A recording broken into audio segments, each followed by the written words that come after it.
넷플릭스 화제의 드라마였던 더 글로리에서 전재준이 눈 건강이 좋지 않아 항상 안약을 넣고 다니는 장면을 많이 보았을 것입니다.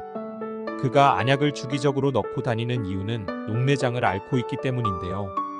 결국 안약으로 인해 자신의 운명을 결정짓게 되지만 녹내장 환자에게 점안액은 시신경 보존을 위해 꼭 필요합니다.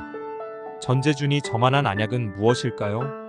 전재준이 더 글로리 시즌1에서는 정록 생약 질환을 갖고 있었습니다.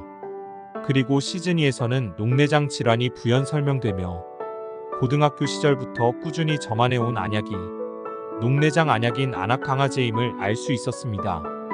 더 글로리 시즌2에서 전재준은 안압을 급상승시키는 잘못된 안약의 점안으로 결국 최후를 맞이하게 됩니다. 극 중에 나왔던 안약의 성분은 바로 스테로이드인데 해당 성분은 결막염, 포도막염, 시신경염 등 다양한 안구염증에 쓰이는 성분이지만 장기간 사용 시 안압을 높이기 때문에 녹내장 환자는 절대 주의가 필요합니다. 사실 시중에 처방되는 스테로이드 안약은 그 농도가 낮은 편이기 때문에 단기간 일시적인 사용으로 극중 전재준처럼 치명적인 부작용을 야기하지는 않겠지만 농도가 높은 스테로이드 주사제를 직접 점안한 경우라면 안압이 치솟아 극중 설정대로 안구 통증과 시력 상실을 예상해 볼 수 있습니다. 그렇다면 녹내장이란 무엇일까요? 전 세계적인 실명 원인 1위 백내장에 이어 2위에 속하는 질환이 바로 녹내장입니다.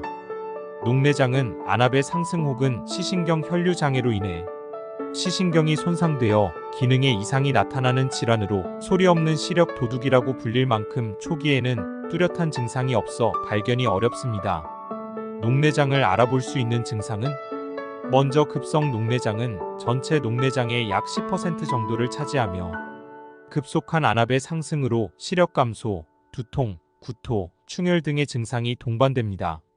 정말 예민한 사람들은 야간 시력이 저하됨을 느낄 수 있고 초점을 맞추기 어렵다거나 눈앞이 뿌옇게 변하면서 통증이 느껴질 수 있습니다.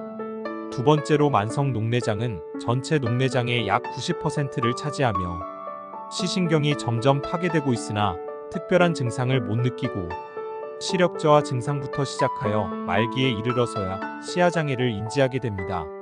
손으로 앞을 가린 것처럼 반 이상의 시야가 안 보이며 낮은 문턱이나 간판을 피하지 못하고 머리, 몸을 부딪히거나 운전 시 사이드 미러가 잘 보이지 않는 등 증상이 나타납니다. 이후 시야가 점점 더 좁아지면서 답답하다고 느끼며 시일이 지나면서 실명에 이르게 됩니다. 녹내장은 완치가 어렵고 치료 또한 쉽지 않습니다.